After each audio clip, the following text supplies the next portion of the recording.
Assalamualaikum warahmatullahi wabarakatuh. Dalam pembahasan kali ini kita akan membahas sejarah kisah awal mula Nabi Muhammad mendapatkan wahyu. Sebagaimana kebiasaan orang-orang Arab, yaitu pada masa itu bahwa golongan pemikir, karena selain Nabi Muhammad ada juga para pemikir-pemikir yang menentang kebiasaan jahiliyah menyembah berhala. Nah, termasuk Nabi Muhammad juga pemikir, sehingga sudah kebiasaannya itu mereka selama beberapa waktu tiap tahun menjauhkan diri dari keramaian orang, berkhulwat dan mendekatkan diri kepada Tuhan mereka dengan bertapa, berdoa, mengharapkan diberikan rezeki dan pengetahuan. Pengasingan itu untuk beribadah semacam ini mereka namakan tahannuf dan tahannun. Nah, di tempat ini rupanya Nabi Muhammad itu mendapatkan tempat yang paling baik guna mendalami pikiran dan renungan yang berkecamuk di dalam dirinya. Juga di tempat ini ia mendapatkan ketenangan dalam dirinya serta obat penawar hasrat hati yang ingin menyendiri, ingin mencari jalan memenuhi kerinduannya yang selalu makin besar, ingin mencapai makrifat serta mengetahui rahasia alam semesta, the secret of space. Kecenderungan Nabi Muhammad menyendiri itu di puncak Hira, yang mana sejauh 2 farsah sebelah utara kota Mekah, di Jabal Nur, yang baik sekali buat tempat menyendiri dan tahannun. Sepanjang bulan Ramadan tiap tahun ia pergi ke sana dan berdiam di tempat itu. Cukup hanya dengan bekal sedikit yang dibawanya. Ia bertekun dalam renungan ibadah, jauh dari segala kesibukan hidup dan keributan manusia. Ia mencari kebenaran dan hanya kebenaran semata. Demikian kuatnya ia merenung mencari hakikat kebenaran itu, sehingga lupa ia akan dirinya, lupa makan, lupa segala yang ada di dalam hidup ini. Sebab segala yang dilihatnya dalam kehidupan manusia sekitarnya bukanlah suatu kebenaran. Di situ ia mengungkapkan dalam kesadaran batinnya segala yang disadarinya. Tambah tidak suka lagi ia dengan segala prasangka yang pernah dikejar-kejar orang. Nabi Muhammad mencari kebenaran. Ia tidak berharap kebenaran yang dicarinya itu akan terdapat dalam kisah-kisah lama atau dalam tulisan-tulisan para pendeta, melainkan dalam alam sekitarnya, dalam luasan langit dan bintang-bintang, dalam bulan dan matahari, dalam padang pasir dikala panas membakar, di bawah sinar matahari yang berkilauan, atau dikala langit yang jernih dan indah bermandikan cahaya bulan dan bintang yang sedap dan lembut, atau dalam laut dan deburan ombak, dan dalam segala yang ada di balik itu yang ada hubungannya dengan wujud ini, serta diliputi seluruh kesatuan wujud. Dalam alam itulah ia mencari hakikat tertinggi. Dalam usaha mencapai itu, pada saat-saat ia menyendiri, demikian jiwanya membumbung tinggi akan mencapai hubungan dengan alam semesta ini, menembusi tabir yang menyimpan semua rahasia. Ia tidak memerlukan perenungan yang panjang guna mengetahui bahwa apa yang oleh masyarakatnya dipraktekkan dalam soal-soal hidup dan apa yang disajikan sebagai korban-korban untuk tahun-tahun mereka, untuk Tuhan-Tuhan mereka itu tidak membawa kebenaran sama sekali.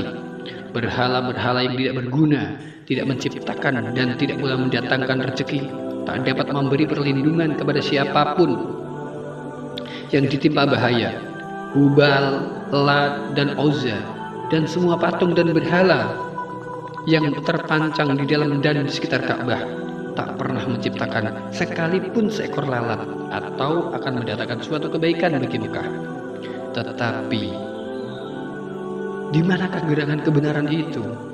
Gerangan di mana kebenaran dalam alam semesta yang luas ini, luas dengan buminya, dengan lapisan-lapisan langit dan bintang-bintangnya? Adakah barangkali dalam bintang yang berkelip-kelip yang memancarkan cahaya dan kehangatan kepada manusia? Dari sana pula hujan diturunkan, sehingga karenanya manusia dan semua makhluk yang ada di muka bumi ini hidup dari air, dari cahaya dan kehangatan udara? Tidak. Bintang-bintang itu tidak lain adalah benda-benda langit seperti bumi ini juga. Atau barangkali di balik benda-benda itu terdapat ether yang tiada terbatas, tidak berkesudahan. Tetapi apakah ether itu? Apa hidup yang kita alami sekarang dan besok akan berkesudahan? Apa asalnya? Apa sumbernya? Kebetulan sekali, kebetulan sajakah bumi ini dijadikan dan dijadikan pula kita di dalamnya? Tetapi baik bumi atau hidup ini sudah mempunyai ketentuan yang pasti, yang tak berubah-ubah dan tidak mungkin bila dasarnya hanya kebetulan saja. Apa yang dialami manusia, kebaikan atau keburukan, datang atas kehendak manusia sendiri, ataukah itu sudah bawaannya sendiri pula sehingga tak kuasa ia memilih yang lain? Masalah-masalah kejiwaan dan kerohanian serupa itu juga dipikirkan oleh Muhammad selama ia mengasingkan diri dan bertekun dalam gua Hira. Ia ingin melihat kebenaran itu dan melihat hidup itu seluruhnya. Pemikirannya itu memenuhi jiwanya, memenuhi jantungnya, pribadinya, dan seluruh wujudnya. Siang dan malam hal ini menderanya terus-menerus. Bila mana bulan Ramadan sudah berlalu dan ia kembali kepada Khadijah, istri yang paling dicintainya, pengaruh pikiran yang masih membekas padanya membuat Khadijah menanyakannya selalu, karena dia pun ingin lega hatinya bila sudah diketahuinya ia dalam keadaan sehat walafiat. Dalam melakukan ibadah selama dalam tahanut itu, adakah Muhammad menganut suatu syariat tertentu? Nah, dalam hal ini ulama berlainan pendapat. Dalam tarikhnya Ibnu Katsir menceritakan sedikit tentang pendapat-pendapat mereka mengenai syariat yang digunakannya melakukan ibadah itu. Ada yang mengatakan menurut syariat Nuh, ada yang mengatakan menurut Ibrahim, yang lain berkata menurut syariat Nabi Musa. Ada yang mengatakan menurut Isa, dan ada pula yang mengatakan yang lebih dapat dipastikan bahwa ia menganut suatu syariat dan diamalkannya. Barangkali pendapat yang terakhir ini lebih tepat daripada sebelumnya. Ini adalah sesuai dengan dasar renungan dan pemikiran yang menjadi kedambaan Muhammad. Nah, kita lanjutkan. Tahun telah berganti tahun, dan kini telah tiba pula Ramadan. Ia pergi ke Hira, ia kembali bermenung, sedikit demi sedikit ia bertambah matang, jiwanya pun semakin penuh. Sesudah beberapa tahun, jiwa yang terbawa oleh kebenaran tertinggi itu dalam tidurnya bertemu dengan mimpi hakiki. Nah, ini ru'yah shadiqah ya. Jadi mimpi yang benar, yang memancarkan cahaya kebenaran yang selama ini dicarinya. Bersamaan dengan itu pula dilihatnya hidup yang sia-sia, hidup tipu daya dengan segala macam kemewahan yang tiada berguna. Ketika itulah ia percaya bahwa masyarakatnya telah sesat dari jalan yang benar, dan hidup kerohanian mereka telah rusak karena tunduk kepada khayal berhala-berhala serta kepercayaan-kepercayaannya semacam yang tidak kurang pula sesatnya. Semua yang sudah pernah disebutkan oleh kaum Yahudi dan kaum Nasrani tidak dapat menolong mereka dari kesesatan itu. Apa yang disebutkan mereka itu masing-masing memang benar, tetapi mengandung bermacam-macam tahayul dan berbagai macam cara paganisme yang tidak mungkin sejalan dengan kebenaran sejati, kebenaran mutlak yang sederhana, tidak mengenal segala macam spekulasi, perdebatan kosong yang menjadi pusat perhatian kedua golongan ahli kitab itu. Dan kebenaran itu adalah Allah, Khalik seluruh alam. Tidak ada Tuhan selain Dia. La ilaha illallah. Kebenaran itu ialah Allah, pemelihara semesta alam. Dialah Maha Rahman dan Maha Rahim. Kebenaran itu ialah bahwa manusia dinilai berdasarkan perbuatannya. Barang siapa mengerjakan kebaikan seberat atom pun akan dilihatnya, dan barang siapa mengerjakan kejahatan seberat atom pun akan dilihatnya pula. Dan bahwa surga itu benar adanya, dan neraka pun benar adanya. Mereka yang menyembah Tuhan selain Allah, mereka itulah penghuni neraka, tempat tinggal dan kediaman yang paling durhaka. Muhammad sudah menjelang usia 40 tahun. Pergi ke Hira melakukan tahannut lagi. Jiwanya sudah penuh iman atas segala apa yang telah dilihatnya dalam mimpi hakiki itu. Ia telah membebaskan diri dari segala kebatilan. Tuhan telah mendidiknya dan didikannya baik sekali. Dengan sepenuh kalbu, ia menghadapkan diri ke jalan lurus, kepada kebenaran yang abadi. Ia telah menghadapkan diri kepada Allah dengan seluruh jiwanya, agar dapat memberikan hidayah dan bimbingan kepada masyarakatnya yang sedang hanyut dalam lembah kesesatan. Dalam hasratnya menghadapkan diri itu, ia bangun tengah malam. Kalbu dan kesadarannya dinyalakan. Lama sekali ia berpuasa, dengan begitu renungannya dihidupkan. Kemudian ia turun dari gua itu, melangkah ke jalan-jalan di Sahara. Lalu ia kembali ke tempatnya berkholwat, hendak menguji apa gerangan yang berkecamuk dalam perasaannya itu, apa gerangan yang terlihat dalam mimpi itu. Hal serupa itu berjalan selama 6 bulan, sampai ia merasa khawatir akan membawa akibat lain terhadap dirinya. Oleh karena itu, ia menyatakan rasa kekhawatirannya itu kepada Khadijah dan menceritakan apa yang telah dilihatnya. Ia khawatir kalau itu adalah penggangguan jin. Tetapi istri yang setia itu dapat menenteramkan hatinya. Dikatakannya bahwa dia adalah Al-Amin, tidak mungkin jin akan mendekatinya. Sekalipun memang tidak terlintas dalam pikiran istri atau dalam pikiran suami itu, bahwa Allah telah mempersiapkan pilihannya itu dengan memberikan latihan rohani sedemikian rupa guna menghadapi saat yang dahsyat.